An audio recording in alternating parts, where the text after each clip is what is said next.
You're listening to Two Chunks and a Hunk. It's Two Chunks Day, which means it's extra special, extra wonderful, extra tasty? I think so.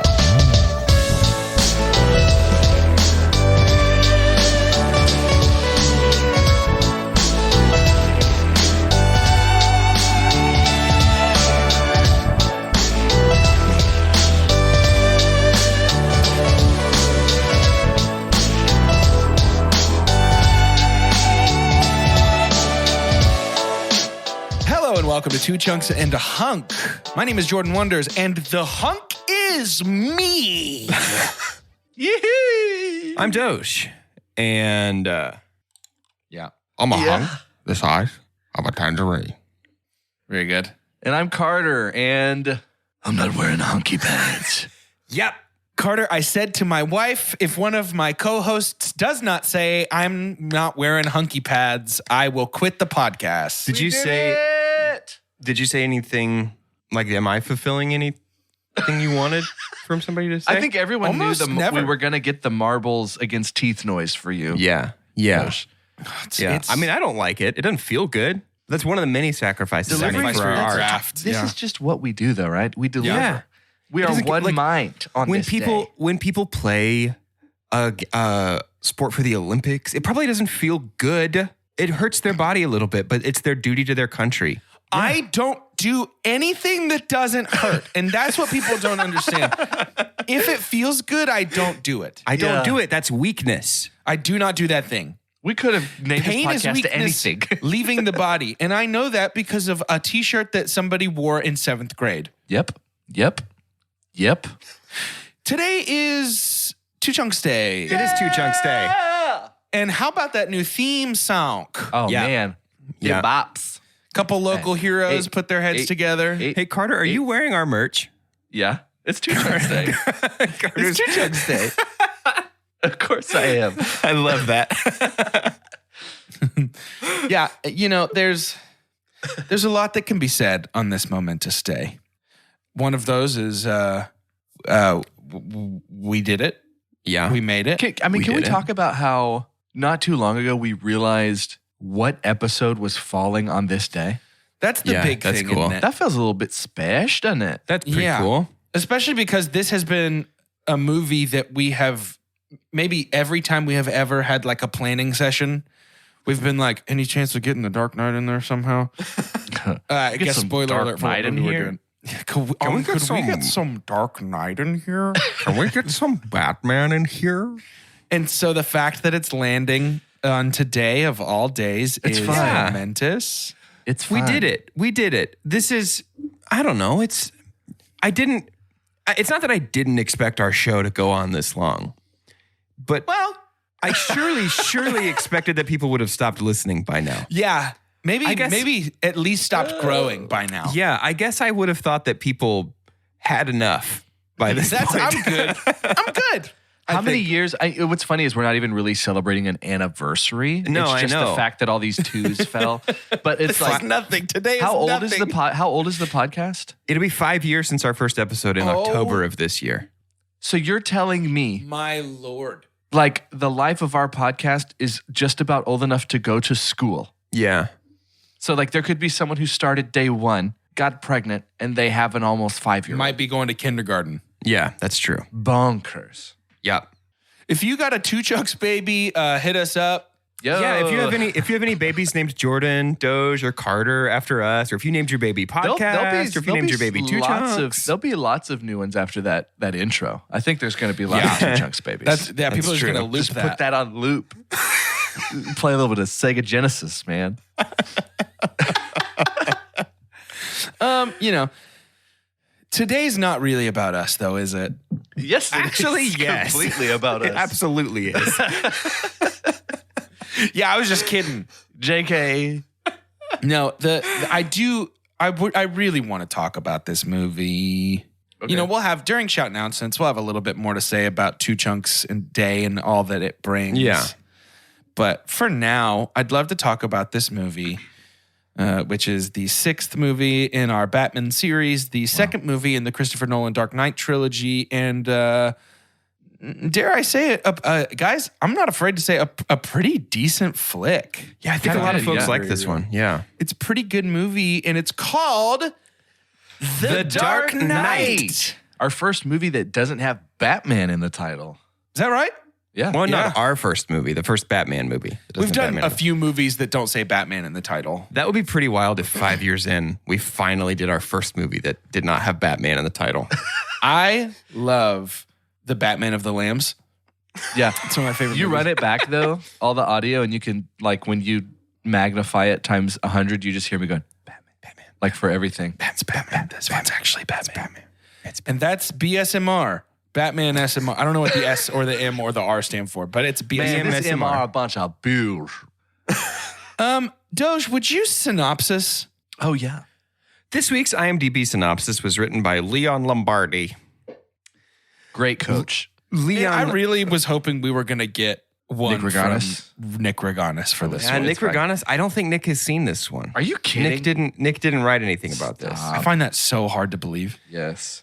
Leon Lombardi writes, set within a year after the events of Batman Begins, 2005, Batman, Lieutenant James Gordon, and new District Attorney Harvey Dent successfully begin to round up the criminals that plague Gotham City until a mysterious and sadistic criminal mastermind known only as, quote, the Joker, quote, appears in Gotham, creating a new wave of chaos. Batman's struggle against the Joker becomes deeply personal, forcing him to, quote, confront everything he believes, quote, and improve his technology to stop him. A love triangle develops between Bruce Wayne, Dent, and Rachel Dawes. It pretty much sums it up, don't it? That's about it. So you guys ready to rate it? Yeah. Yep. That's okay. It's an all right movie. Let's just do it. I know, guys. I know. The Dark Knight. Oh, baby's first movie. Oh, does baby like film now? Oh, you like The Dark Knight and Fight Club? Ooh. Do you like Quentin Tarantino? Ooh, I can hear it all. What if there's nobody really like that? Don't make. What if you like, straw here goes manned Jordan that person again, into just saying. existence? just saying stuff that doesn't exist? No, it's just like, man, that's like it's good, dude. Yeah. Like it's good. Did you guys see this in theaters? I did. Yes. So Absolutely. I was told that I haven't wasn't allowed to see it in theaters. Whoa, really? My parents went and saw it, and I have a vivid memory of my parents coming home and my dad being like, "There's this pencil scene that's like insane." Wait, how old are you? How old were you at the time? You were like I would've been 14? 14. 14 or 15? Yeah.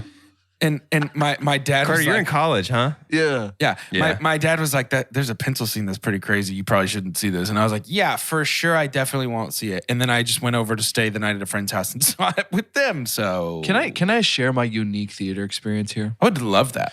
So this is already, and we'll unpack this as we go. The Dark Knight has already got a really surreal vibe about it the moment it comes out because of the tragedy of Heath Ledger. Right. So there's a lot of things, and it's such a visceral memory. But I was working at a summer camp, and it was one of our weekends off, and we're like, we've got to go see The Dark Knight because all these little knuckleheaded kids are going to spoil this for us if we Absolutely. don't see it now. We're already exhausted, but we've got to go see this almost 3-hour-long movie. We go, and around the time that the Joker begins to talk to Harvey Dent in the hospital bed, there is a fire in the theater, and they shut down and evacuate the theater. Whoa. So I did not get to go back to the theater for another week so that I could get all the way up to there to watch the last almost hour of the movie. Oh my goodness. Whoa. And it was made clear to all of the students in my cabin, there will be repercussions. This was a Christian camp. And so I was like, it's not, I'll show you where in the Bible it says this. I have the power as being older to send you directly to hell. If you tell me anything. I will murder you to death. They're still naive. They don't know. But yeah, it was in 2 parts. Yeah. So I saw it twice in the first week, but because That's I awful. had to. Wow. Yeah, it was such a bummer. I was told I wasn't allowed to watch it again after I watched it the first time.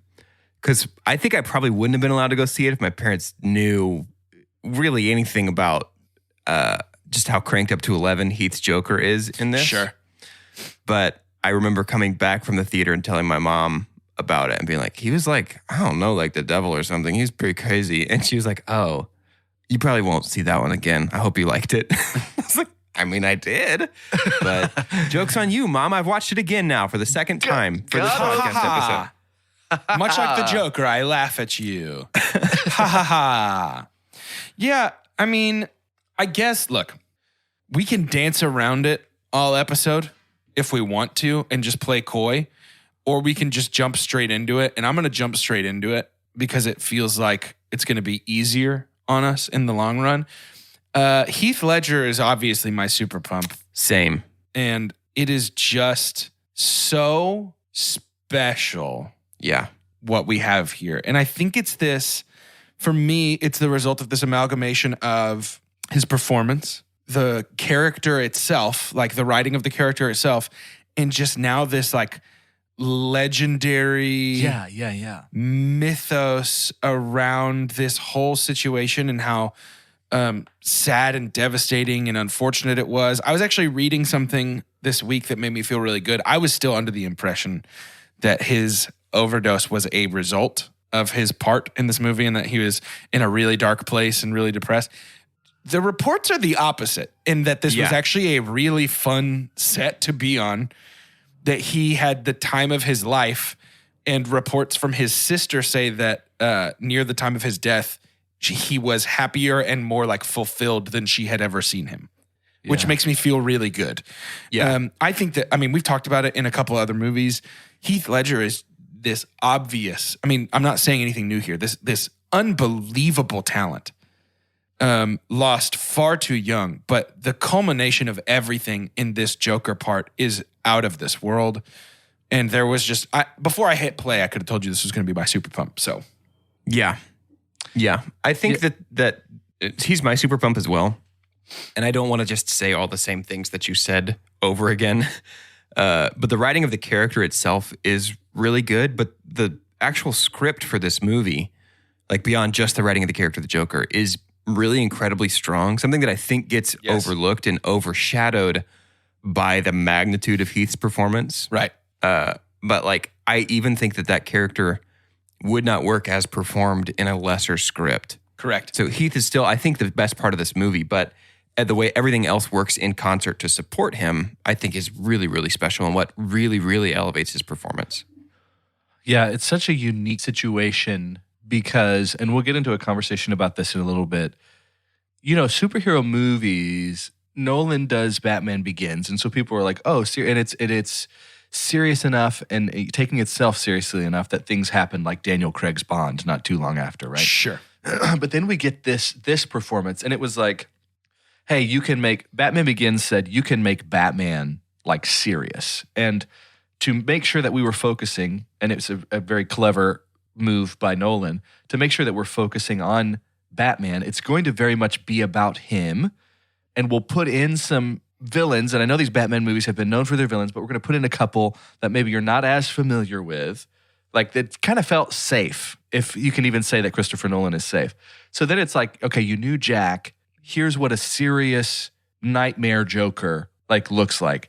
Right. And it's just this weird combination of even like it's like a posthumous Oscar. Like it's I can't remember another time where someone got an Oscar after they were gone. You know, and it's like this really unique thing, but it didn't feel political in a way. It didn't feel like like this is so sad.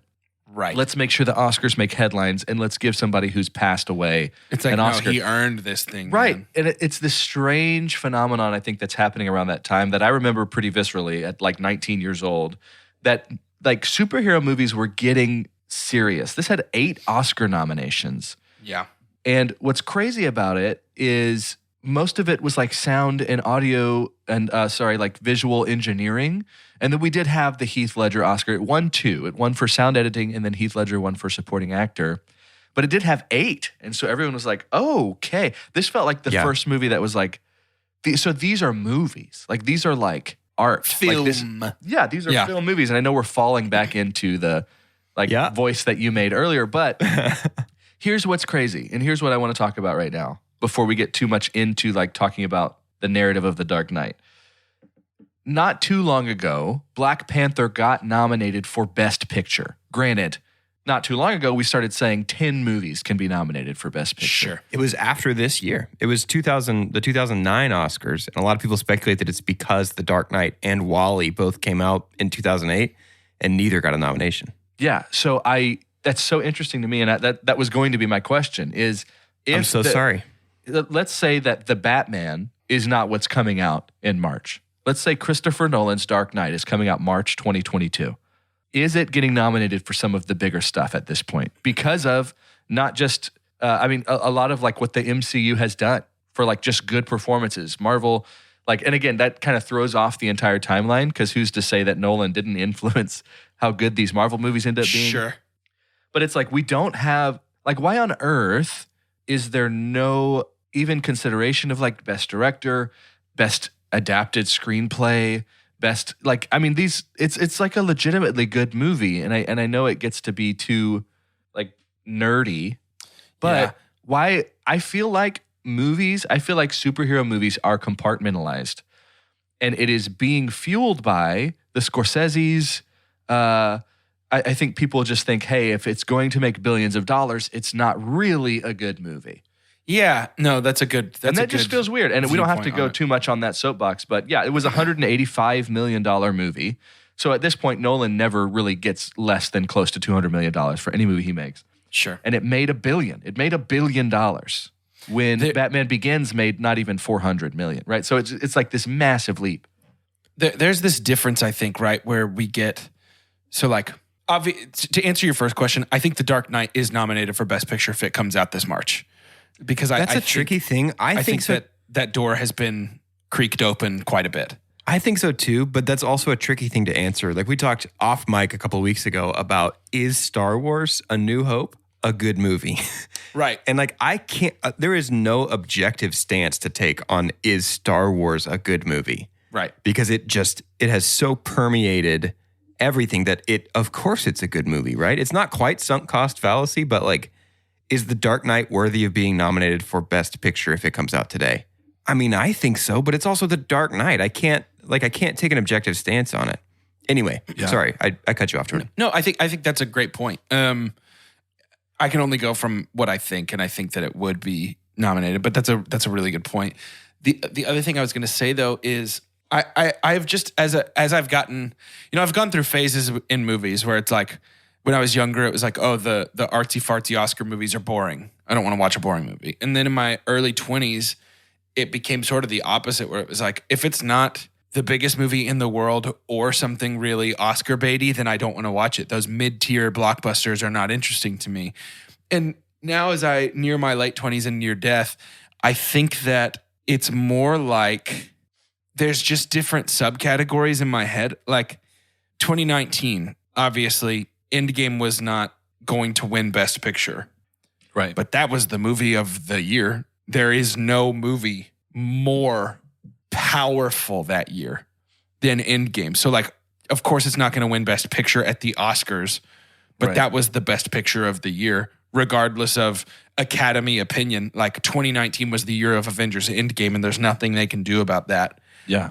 And so I think yes, I get so annoyed with the Scorseses and what's his butt that was like, I don't think they should do the, yeah. Francis Ford Coppola was the latest one. No, a couple days ago. The dude before that we were talking about in Discord. Roland Emmerich. We were talking about Roland Emmerich a week ago in Discord. Francis Ford Coppola, I think yesterday. Just all these guys talking out of their butts and being like, they're not real movies. Okay, well then you make one. Make something better. Make something people like more than that then. And I like your movies, guys. Yeah. But climb out. Yeah. Just stay in your lane, make the kind of movies you like, because people obviously love them. You are an acclaimed director. Yeah. You don't have to grab for fame on the heels of something different. Yeah. That stuff, it's embarrassing. That stuff always feels like maybe I didn't get picked for the soccer team. Yes. And then I say, well, soccer's stupid anyway. Yes. Yeah. Dude, it's like, you're Scorsese, man. This is embarrassing. You should be embarrassed that you are. People love your movies, dude. If somebody asks you, what do you think about superhero movies? Go, that's not what I make, but they're pretty tight. Move on. Yeah, totally. Yeah. I think, and this will be my last comment on just kind of the theme that we're in right now, and I don't mind today. I think people would understand. if today ends up being a Christopher Nolan length episode. But the Academy Awards are, to me, undeniably niche. And I think something that happened during the big game, I don't know if y'all watched the entire big game on Sunday. It's weird to bring sports into this. No, I didn't. I did not watch a single second of it, So but I here's did the still make interesting wings. Commercials, halftime show, all that stuff. There's this weird phenomenon right now to where marketing, aka like the world of advertising, has said it is now about a different generation. They brought back things. There was references to, Scrubs, older shows. They brought back commercials from when we were kids that is only really super nostalgic to people my age and y'all's age. And so I feel like, I'm not going to just like call my shot, about a decade from now, it's still going to take some time. I think the vibe of the Oscars will change. I don't think it's going to ever be a fan favorite kind of thing because there's too many arrogant people in Hollywood. But I think it's going to change. And I do think that Black Panther, as a result of The Dark Knight, kind of was the catalyst for that. I do think eventually it's going to happen and people are going to recognize that because that's just what movies are. Because honestly, most of the people that are poo-poo about it are decades older than us. Yeah. Well, wasn't Dune nominated for Best Picture this year? Yeah. That's a blockbuster sci-fi movie. Those Right. get no love ever. Yeah. It's just besides like Arrival, maybe. But yeah. Yeah. But your boy Denis is tearing it up, though. I mean, Yeah, that's two Best absolutely. Picture noms, huh? Absolutely. Yeah, and he climbed up his own butt a little bit with the whole like, you got to see movies in theaters. You can't watch them at home. And it's like, hey, Denis, grow up. I can't. That's not safe, bud. What am I supposed to do? Would you rather me not watch your movie at all? Yeah. Anyway, all of that to say, there is something about this movie that spurs on those discussions because it exists outside of the boundaries of, especially in 2008, outside of the boundaries of all rules set before it. What is this? Exactly. Is this an art film? Is this an action film? Is this a crime thriller? Like, what is this movie? Yeah, Right. I almost super pumped the script. I mean, there's it's the so kind of good. conversations It's really that good. we're having. You want to be like, where are you getting that? Like, you feel like Harvey Dent is quoting somebody from another movie or from some like sacred text. Like, Yeah. the kind of things that they're talking about. It is so brilliant, and I forget how much I feel so much of a vibe in other movies of like you either are the hero or you. What's that line? Die Y'all a would know hero that. or live long enough to Yes. see yourself become the villain. Yeah, things like that. Is like, okay, wait, was this first here? Yeah. Yeah. Is The this whole where it thing was about the Romans appointing one person to hold all the power, and then that person needs to give up their power at the end, and how that sort of sums up. I don't know. Even David S. Goyer, who was one of the writers on this, has gone on record saying, "I am so surprised that my name is on a movie this good." Right. Like somehow it just everything clicked into place, and the script is so tight and so solid. Yeah. And it's really is. refreshing that this movie, in contrast to a lot of superhero movies now, and here I'm going to do the Roland Emmerich thing. A lot of superhero movies now devote 10, 25% of their runtime to setting up other little sequels and reminding you that, hey, other superheroes are here too. Right. It is so refreshing to get a solid, self-contained story. Yeah. This could be the only Batman thing you ever watch, and it's complete, beginning, middle, end, and it's over. Yeah. There's nothing. We've talked before about like kind of the perpetual hype machine of things like the MCU and even like Fast and Furious, these big franchises that like really, really need you to go see the next one. Right. How like the stories can't really end. They always have to like sort of end and then take off again. It's like your plane takes off just again right at the end of the movie because then you have to go see the next thing. That's particularly notable in stuff like the MCU TV shows where it's like none of them Yeah. can really have an ending. And I think the stories suffer for it. And Yeah. it's one of the great things about this script is that the story actually ends. That's a good Yeah. point. That's a really good point. It ends without, but it's like, it ends in a way that does not completely shut the door on future things. It changes the stakes and upends the status quo, but you could stop the story there. Right. Yeah, no, that all really good points. And actually, I feel like in a way kind of takes a page out of comic books in that. Like, you can finish a comic arc and it's done. The arc is finished. The story has closed out. And then Especially you can pick the up stuff the next. the stuff that they cited as inspiration for this, things Right. like The Killing Joke, The Long Halloween, like all that stuff. That's an example of a complete story that has a beginning, middle, and end, even though it's told in a serialized medium. Right. Yep. And while we're on the script, man, it's just everything here has become almost like a Raimi memes, prequel memes, sort of like this absolutely. movie. This movie has so many quotable lines that have gone through the blender over the last 14 years. That's the sound of me withering away into dust. Yeah. There's so many quotes and so many things that have gone on to do other things. What a vague sentence that was. Yeah. There's so many things that have gone to do other things. And if you really if you think about it, that's how it is. I contractually have to agree. There's nothing, there's no room to not because of how broad that was. But it has gotten to a point where it's like so in the zeitgeist to say things like, "Where's Rachel?" You know, like all that stuff. And the don't start with the head. The victim gets fuzzy. Like all that stuff has been so parodied, so repeated. Ledger's Joker was like even a little bit of a hurdle for me at first to be like, I'm on board. Because that has been imitated so poorly in so many lower quality films since this came out that it's the Seinfeld effect where it's like that is not effective anymore because people have tried it and failed at it. Sure. But obviously it's still effective. Here's the thing. We're closing in on shout announcements, but I don't want to get there yet because if there is a scene that I think is emblematic of this movie, it is the opening 5 minutes. Yeah. Such a strong opening. Can we talk a little bit about what makes that so strong and what kind of sets that apart from other movies' cold opens? Yeah. Technically, it's really impressive because this is the first time that IMAX cameras were used in narrative storytelling. Okay. Nolan has always been a fan of the IMAX look. And so he was like, I would like to use it on my movie. At the time, there are only 4 IMAX cameras in the world. They broke one by crashing a car into it. So they decreased the total number of IMAX cameras on the planet by a whopping 25%. Oh my God. But that's why, I don't know if you guys watched this on HBO Max, if you watched it on Blu-ray, I don't know how you watched it. I actually ended up watching it on Netflix. It's on Netflix? All 3 just came on Netflix this week. Wow. So they're trying to get some of that, the Batman heat. Yup. But yeah, on the Blu-ray at least, the IMAX sequences are presented in full screen. So they take up the full 16:9 aspect ratio of a TV. And then the rest of the movie that they shot on their regular anamorphic lenses is letterboxed at the 2.39:1 aspect ratio.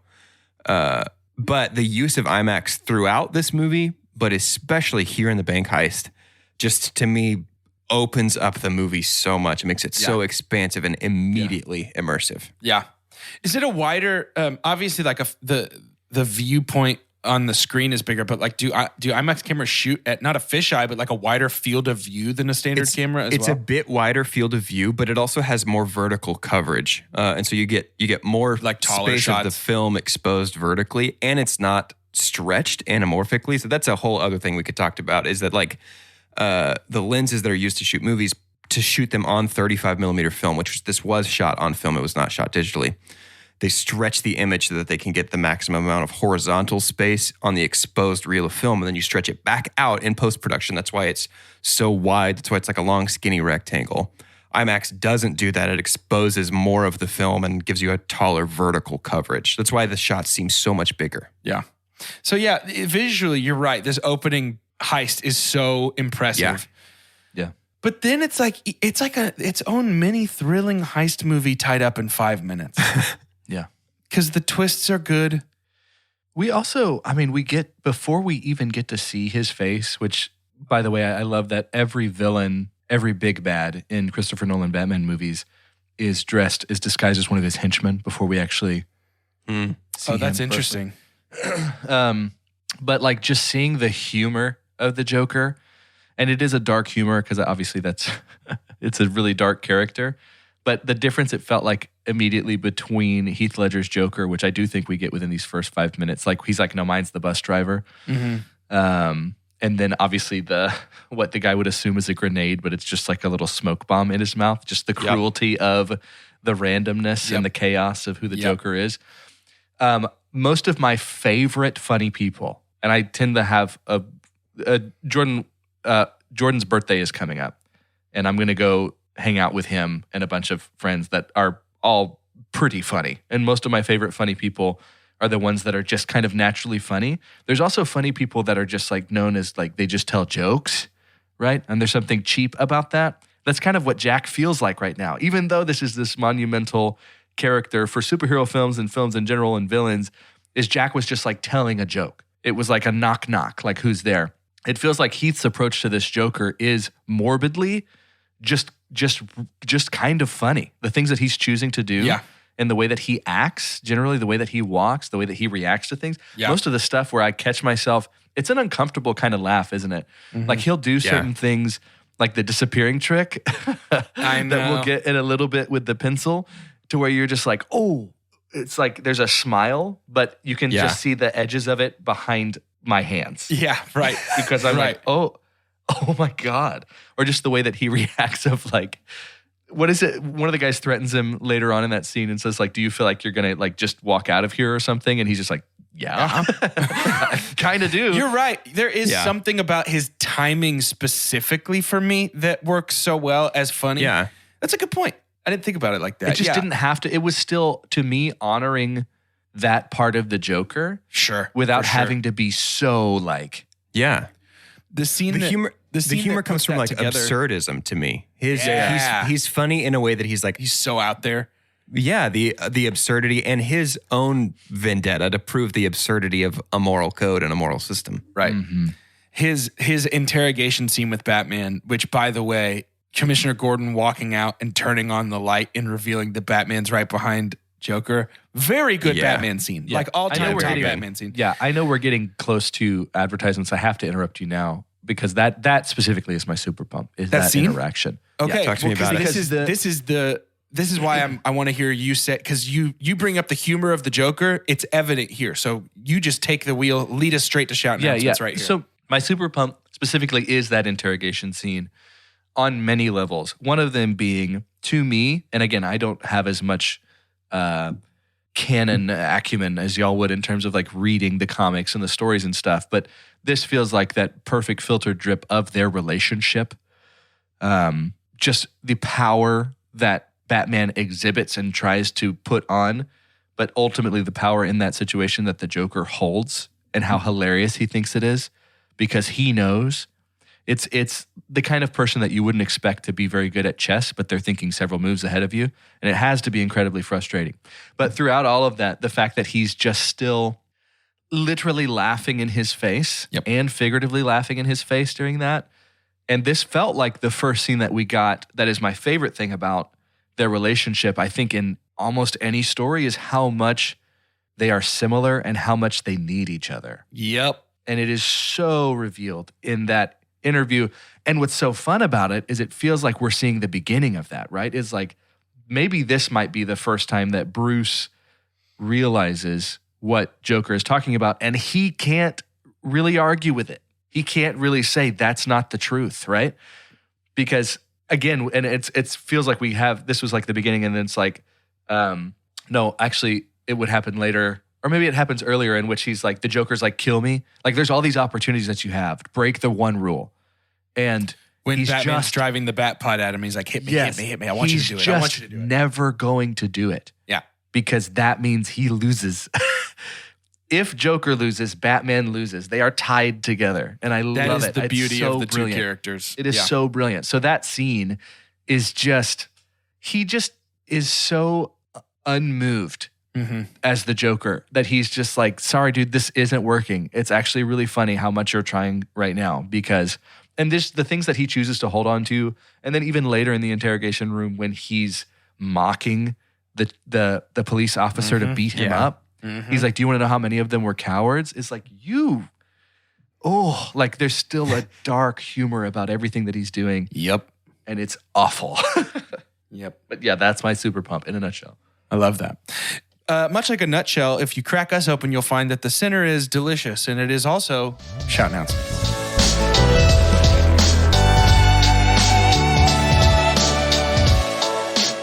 Oh, do I just jump into No, it? Huh? I was gonna. Oh. Plus, I was just getting into character. Then do it. I was getting into character. Hey, it's Wait, that's shout you. Hang on. announcements. I was getting into character. I'm gonna start soon. I'm getting into character. Here's my Hey. character. Are you ready? Hey. Hey, it's shout announcements. Yeah. It is. This day is Two Chunks Day, and to be Yeah. honest, y'all, we looked at the calendar, and we're the silly boys that come up with things like "Shiver Me Septembers," and we love puns, and so we're like, how funny is it that there's going to be a 2/22/2022 day? And we're like, yeah, that's funny. Maybe we should do something. And then all these things start falling into place, and all of these ideas that we've had for some time, especially in the reassurance that we're going to be doing this for a good long while. There were some things that it's like when you get into the house and you've been living in the place for quite a bit, and you're like, you know what? Like the couch is good, but what do you think of like a chaise lounge? What do you think of like we need to be able to like lay at the end there, and then we could like Hey, move this couch into the other room. Yes. Chase Lounge. This is America. Ah, yes, the Chase Lounge. The Chase Lounge. That's kind of what's happening right now. So if you were to even look perhaps on your Spotify or iTunes or whatever it is you use to stream this podcast, you'll notice kind of a different look. Our good buddy Doge, who's pretty brilliant on many levels, like you get to hear like the podcast brilliance, but behind the scenes, he's doing a lot of things too. We've had a bit of a rework of some of our branding, which felt so appropriate for us. And it just, I think it was when I get the push notification that there's something from Doge, be it our new like intro song that you would have heard today that him and Jordan worked together on, or like the new merch, which someone else will be talking about. There's already an assumption that I'm going to have an opinion that's just kind of good about it. I want to still be considered like creative and opinionated and artistic. I mean, I'm on a podcast that allows me to share my opinions, but most of the time I'm like, yeah, that's either exactly what I imagined or better. So if you're looking at that, we've had a bit of a rebrand. It doesn't change who we are. Chunkies, don't worry about We're that. the same. Please. We're just normal guys. It's the same Two Chunks, but Two Chunks It's not Day- like we got bought by the New York Times and suddenly we're much more difficult than we used to be. hey, Yes. for real. It's so hard. Today's word is glarp. I think you're going to see that the newness is going to be good. And it's something that we just wanted to be able to do. And it just kind of fell on a day that at first was just how funny that there's so many twos. It ended up being a bigger deal and something that I'm super, super excited about. Major thanks to my almost sister-in-law as of this summer, Gracie, for her help on that artwork. Thanks, Gracie. Gracie's super talented. It's so fun. It is subtle. Chunkies. If you haven't yet, like screenshot or zoom in, you're going to see it regardless. But those little designs in the back there, there's a little fun. You might recognize them, or you might not. It's a podcast. That's us. The one with the hat is Jordan. The one with the gorgeous hair is Doge, and then the one that's kind of like an attractive egg is me. So, Hey, Carter, I think it's beyond attractive. I think it's quite frankly very sexy. Oh, someone else needs to do something. No, sexual. I knew it was gonna. We have to stop that train from rolling. Someone else say something. Here's something. In addition to our new art and our new theme song, we've also got some new merch up for you guys for the first time. This is embarrassing since Christmas of 2020. We got some new merch up, and we're trying out a new merch storefront. We're going to see how we like that. But as always, you can support us sartorially by wearing the designs that we've created. There's a hat for sure I'm gonna get. And yeah, there's a lot of cool stuff we like up there. There's some notebooks that you can buy. There's some laptop covers. There's stickers. Those are always a huge hit. But lots of new stuff for you to prove to the world that you listen to and hopefully like our show. You can head to twochunksandahunk.com/merch to check out all that cool stuff there. And it is cool stuff. The other cool stuff that you can do with and around and even for us is jump on over to Patreon and become a patron supporter of our show. we have 2 tiers available. Do we have the 2 tiers? We have a tiers. It's a me, Patreon. We have 2 tiers available for you, dear listener. And that first tier, $3, gets you access to bonus episodes. We do a bonus episode for every series that we take part in, and you only get access through the lowest tier of Patreon. What's the one for this one? It's Lego Batman with Will Arnett. By the way, if you're not watching Murderville, go ahead and do that. I have not laughed as hard at a show The as Kumail I did Nanjiani episode? at Kumail's episode of Murderville Yeah. in such a long time. Cried laughing. Actual tears. Great show. There's also a second tier for $5 a month that gets you that first tier and access to our patron-only Discord server. A lot of discussion, tons of Wordle content, lots of gaming content coming up recently, which is very exciting. We have a new book channel where people are discussing a lot of the Brandon Sanderson novels. We're going to talk. Thank you for getting on our Discord where we can talk about books. Books are like movies for your brain. I know you said movies, but the voice made it sound like boobies. Both, depending on the kind of book you read. That's true. And tons of movie discussion, talking about Batman, superhero, all the trailers from the Super Bowl. I mean, it's a ton of fun. It is the best. So jump on over to that, please. Also, tell your friends. Tell your friends about the show. Everybody loves The Dark Knight. Send this episode to somebody right now. Pause the episode, hit the share button. I know you have a share button on whatever app you're using, and send a link to this episode right now to somebody you think would be interested. That's a perfect way. Wouldn't it be cool to like trick people and we could share some extremely radical viewpoints that we have in the second half of this episode, but now that they've already shared it, they're tacitly endorsing those same viewpoints? That does sound like our brand, highly radical viewpoints. Yeah. And last, but definitely not least, next week, we're wrapping up the Nolan Batman trilogy with The Dark Knight Rises. And we're going to crash the plane with no survivors. So check it out. They're expecting one of us in the plane, brother. Well, I guess Super dump. I'll super dump. Are you about to super dump? Wait, who's going to do it? The standoff. Come on. Who's going to do it?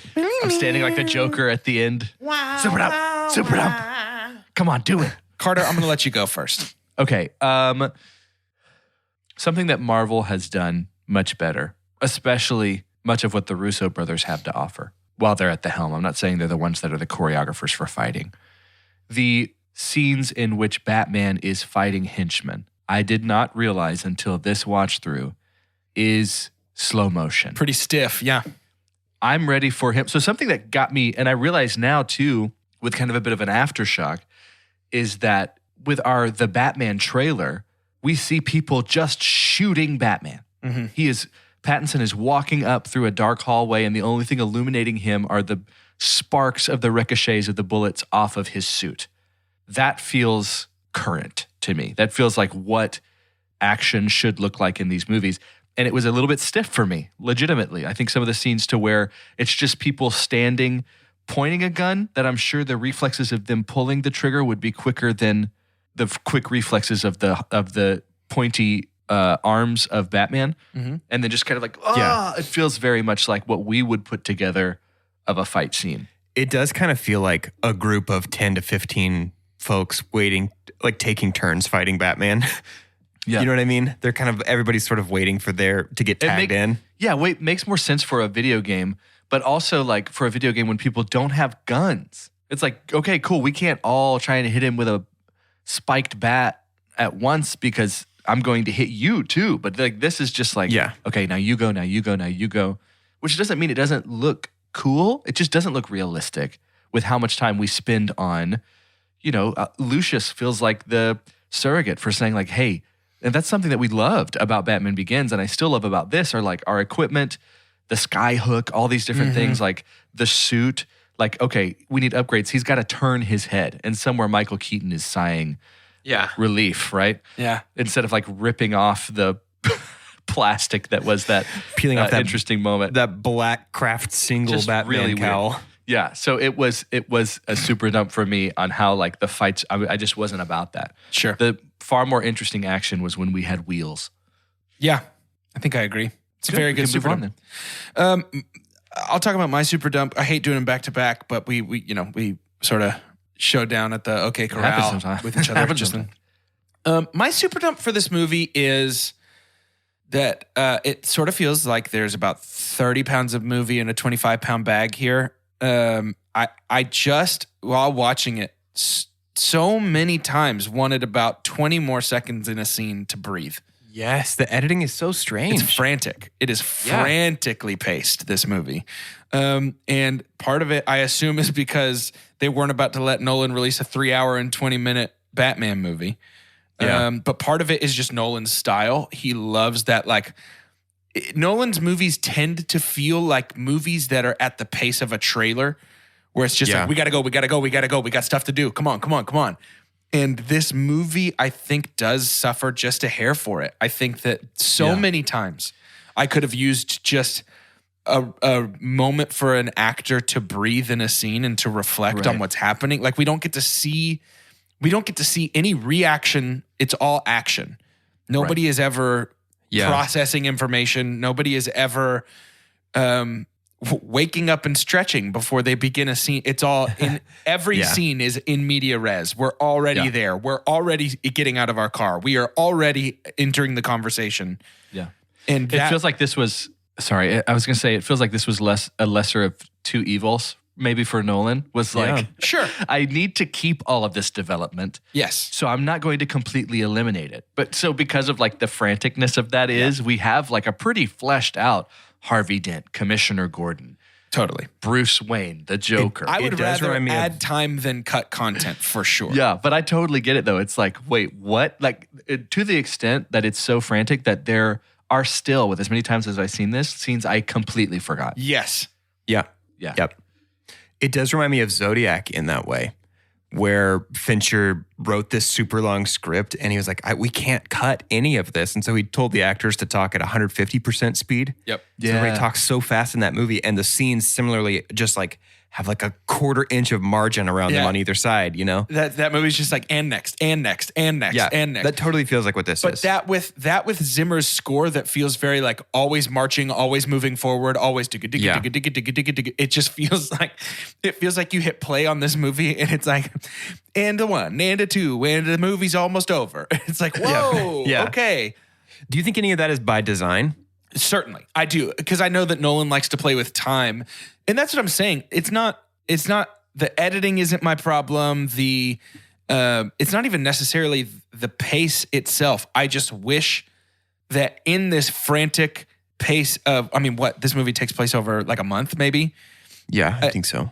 That in the frantic pace of getting through this hellish month in the city of Gotham, that we just would have built in some time for our actors to react, to act as though they're processing information, just to have more fleshed out moments than fleshed out characters. It feels like this was cut, like that kind of editing where it's like Michael Caine finishes delivering a line and then it's just immediately onto somebody beginning their next line in the next scene. Well, I think about going to, was it Hong Kong? Is that right? Yeah. When he asks Alfred, he's like, do you think you can manage being here alone? He's like, tell them to put on their own bloody suntan lotion. Boom. And all of a sudden we're getting off the plane in Hong Kong and we're already there. Right. Like, it's stuff so like quick. That feels like there was, and this is total conjecture, it feels like there could have been a studio mandate of like, it has to be under this length. Oh, I like would 2 hours and definitely was 2 hours and 35 minutes or whatever. It has to be under that. And so rather than cut content, we just cut the margins off of some scenes. And what's it called where you change scenes while you're still hearing the audio from the previous scene? That's a J cut or an L cut, either way. Yeah, we do quite a bit of that so that we can go ahead and move on, but also finish the information dump that we've just received as well. Yeah, exactly. Yeah. Which is smart. I mean, if this was simply an issue of time economy. Yeah, they economized it really well. They really but you do feel the pinch, I think. I think you feel the crunch. I don't know that my super dump is Nolan's whoever's decision it was to. Again, let me just say to end this sort of rant about the pace of this movie, I don't want to lose anything we already have. I would just simply like to maybe choose a select few moments to breathe. Yeah. You mentioned Hong Kong. We don't always super dump boom, boom, boom, right in a row, right in a row. But here we go. When we talked about this last week, when you go to great lengths to make your movie realistic Yeah. and advertise it as grounded. Yeah. And say, this is what Batman would really be like if he was really, really real. Yeah. The things that are not really, really real stick out like a sore thumb. Like how getting hooked by a plane would kill you no matter how much you had a rope. So actually that is based on real tech from the 50s. That's not an invention for this movie. And people who participated in it describe it as a more gentle experience than even opening a parachute. What? Really? So that is realistic. That's crazy. The small unrealistic thing is Batman grabbing that guy's gun and just bending it at the beginning. Yeah. That's a little silly to me. Wait, did you hear the like sounds though that were happening? Oh, is he like using some sort of augmented strength thing? Yeah, they made it sound like a little bit of like a tiny like a electrical like jet engine. Yeah. Like I he may have missed powered that. up something. To He do does that, have yeah. those like almost like bat brass knuckle things that pop out. Maybe at that's one it point. then. But that the did real, feel like a bit of an homage to, or an homage, if you want me to talk like homage. an American. Homage. To Burton, honestly. Yes, absolutely. But yes, the I agree. thing that is unrealistic to me is that in this movie, Batman flies to Hong Kong, kidnaps a businessman, and there are no repercussions. Okay. That is absolutely shocking to me that that is not an international incident of some form or Well, but fashion. even if it was, what would they do? It's like his whole thing is being hidden. I'm not Right, saying but I that's- disagree. I'm just saying like, what are they supposed to do about it? That's what I'm saying. Like there is that it's that kind of cowboy justice element that undercuts this movie and is ultimately repudiated at the end when Batman is like, we have to try to work within the system. Yeah. But it's that element that it just feels like there should have been some repercussion. Somebody being like, Batman, you cannot go kidnap a businessman and bring him back to Gotham. Hey man, don't do that. Yeah. There's rules. It does not feel like that's something that Harvey Dent or Commissioner Gordon would be like, us, the good guys who work within the law, think you should go kidnap Yeah. a Chinese businessman. Yeah, for sure. Which I don't have a problem with it in the context of this script. Like it works well and it's a gambit, right? It's a ballsy move to Yeah. say he has committed crimes in Gotham. We're going to hold him accountable. Again, Like it's that's just the super cool. It's the realism you create and then crush when he goes and yeah, I'm with you. I'm totally- exactly. Yeah. You know, it's fun. You bring That up. sequence is very cool. It's Though. very, very cool. Like going to capture Lau in that high rise. Oh my gosh, it's amazing. Yeah, it's so sick. You bring up the end of the movie. If it wasn't for Heath, this would have been my super pump. The idea, it's just the most Batman thing in the world to say the sentence, hate me, I can take it. Like they can't hate Harvey. They have to rally around Harvey. They have to believe that he was the perfect savior for Gotham. And it is okay if they hate me. I'm not worried about it.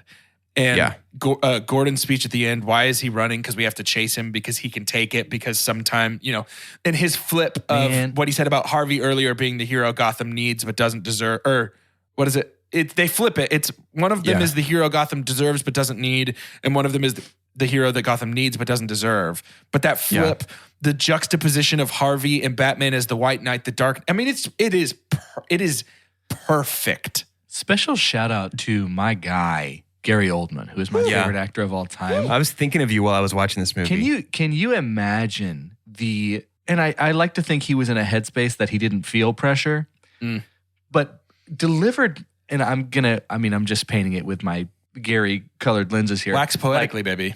The fact that I think almost anybody else trying to deliver that at the end, that it could be so cheesy. It could be so like, what? Ugh. Like, why did we do this? It's like a bird, a plane. No, it's super, it just feels so. It feels like it's cut from the same cloth as Lois's weird poem in Superman 76. Yes, but it was just literally this raw reading of a script. All he had to do, he doesn't even really get to emote. Yeah. Because most of it is not looking at him. It is just narration. Yeah. But it makes for such a perfect ending to this. It does. He knocked it out of the park. I was so proud. You should Love tell you, him. Gary. Tell him. Gary. Love you, Gary. No, it's just, the ending is perfect, and we'll talk about it with The Dark Knight Rises. But this movie sets up what I think is my favorite live action Batman scene of all time. In about an hour into The Dark Knight Rises, where Batman sort of comes back for the first time with the cops in the tunnel. Yeah. Very Dark Knight Returns. Incredibly Dark Knight Returns. And so like heart pumping. I will never forget being in the theater for that. And so this movie, not only is it so good and so self-contained, but Doge, like you're saying, it leaves enough room to wiggle out an understandable sequel that doesn't feel like it justified itself coming back. Right. That's the thing with sequels. In order for them to feel earned, they have to feel like the inevitable yet also surprising consequence of the things that have come before. Mm-hmm. And I think far too often with superhero movies, especially lately, they're not, they don't really seem that inevitable, and they're certainly not surprising because we tell the beginning of the sequel story in the last 10 minutes of our original story. Right. Yeah. Yeah. Yeah. Another unique thing too, mainly about this movie, because it just happens to be, it's the Joker, it works even better, is like we don't really have to have any kind of origin story. You know, I'm so used to the falling into a vat of something, angry because I lost someone, angry because Tony Stark treated me bad. Yeah. So I'm going to kill his friend Spider-Man. We don't know, and we intentionally don't know because the character themselves keeps giving us chaotic, different origin stories. Yep. And we don't have to spend so much time on like, how did it happen? That's the point. Yep. He has no, we hear Alfred saying so much more like he just wants to watch the world burn. He has no motivation. He's just having fun. And that's ultimately terrifying. Mm. I know we make fun of the playing with a ruby the size of a tangerine thing, but his little speech about being in Burma that ultimately leads to Bruce asking, "Hey, did you ever catch that guy?" We burned the forest down. We burned the forest down. I mean, it's just yeah. Again, the best thing about we're gonna Chris Farley if we're not careful, but yeah, I just want to say though, in the most Chris Farley way, like the best thing about like being able to applaud Heath Ledger's performance is it's not like he carried the movie. No, like nobody's like, man, were it not for, because every element, it feels like we haven't even brought up Aaron Eckhart, who is such a good Harvey Dent. He's an incredible. We haven't talked about Aaron Eckhart, Morgan Freeman, Maggie Gyllenhaal. We've talked about none of those folks. Hey, yet. I'm a Maggie over Katie every time. I don't know if we've talked about that. Really? Yeah. Of that upper echelon of things that make this movie so good and Christopher Nolan's Batman so good, I almost super pumped in this movie that has Heath Ledger, the relationship, that every scene that we have with Alfred and Bruce. It is still so perfect, and I don't think that gets touched. I think that ends up being a dark horse for like things that would never get better than blank, right? Because we see a new Batman on the horizon, and we can't help but start to compare at this point, especially because when we're who's going to seeing compare villains to that we've Michael seen before. Caine? Like Sir Michael Caine. It's Michael for real. Caine. It's more than just that. It's the chemistry between them both. It definitely is. But it's just there's just what. To whom must we evangelize the Dark Knight? You know what I mean? Like, yeah, I had that thought a little while ago. Like, who are we convincing with this conversation? It's just, of course, I must imagine that the people enjoying this episode are just doing what we love to do, which is sitting there and everything we like about it going, right? It's just awesome, man. It's just so good. Surprise, Nolan makes good movies and Batman is cool. Like, who'd have thought, It is time to rate The Dark Knight using the scientific cinema scale, which is perfect, and as follows. The best thing we could ever say about a movie is own it, don't lend it, buy that poster.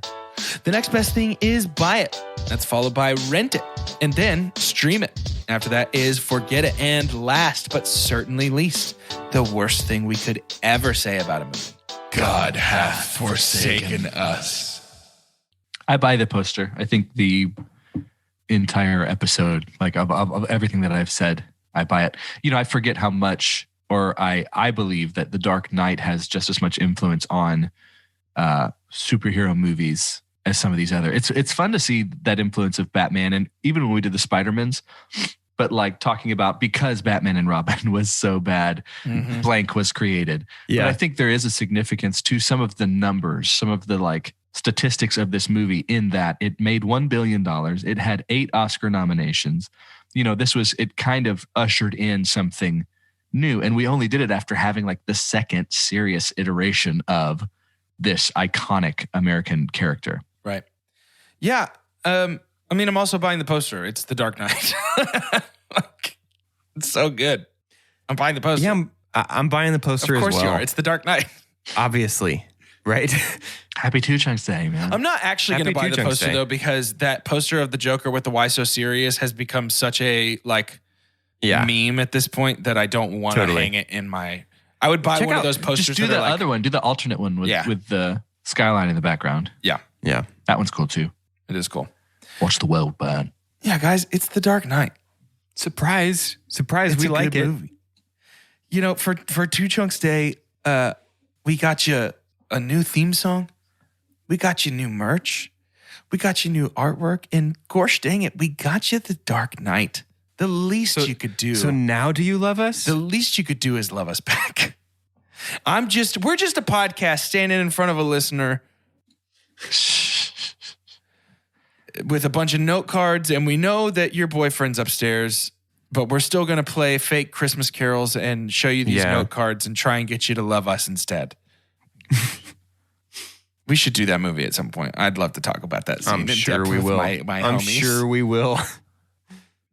Anyway, that's it. That's The Dark Knight. Next week That's all it is. The Dark Knight Rises with Thomas Hardy.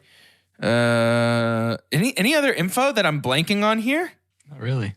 I mean, after asking for more people in the movie, I was like, there's Anne Hathaway, there's Joseph Gordon-Levitt. Michael Caine's back actually. Michael Caine's in this back. one. Christian Bale's in this one again. No. Yeah. Listen, next week, join us on Patreon if you want to hear us talk about Lego Batman. To end today's episode, I'd like for each of us to say our name, and you have to do it serious. This is not, we can't joke. You have to commit 100% to this. I want to hear your best Joker look at me. Oh, Lord. Okay. And no. no bits. Do it serious. Really sell it. For Two Chunks. Scary one or the scary one or the silly one? Okay. No, the scary one. For Two Chunks and a Hunk, I'm Jordan Wonders. I'm going to back off the mic a little bit. Look at me. I felt pretty good about that, actually. Yeah, it was barky. It was It gets a little animalistic. barky at the end. I hurt my throat. Almost canine-y. My throat actually does not feel good now. I'm Doge, and I recognize that what I'm about to ask you to do is difficult because this is a podcast, an inherently audio medium, but heck, you know what? Actually, I'm going to take my headphone out because this is the microphone that you guys hear me from, and I will blow your ears off. Yeah, you're going to hurt me.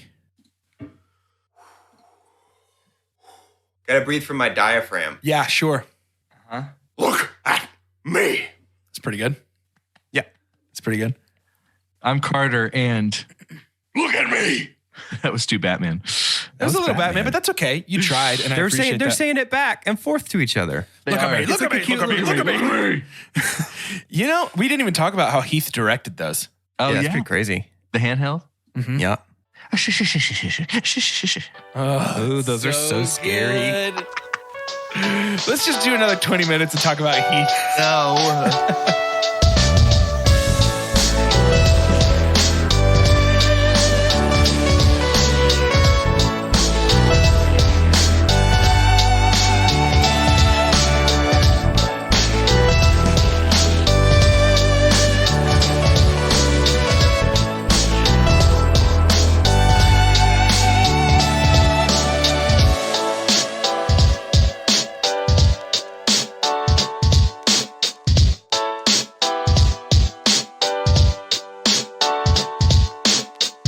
At Kroger, we believe fresh means holding our produce to a higher standard. That's why we do up to a 27-point inspection on our produce. Like for citrus, we check for things like scarring and sunburn. Yep, oranges can sunburn, and we'll make sure you never see it.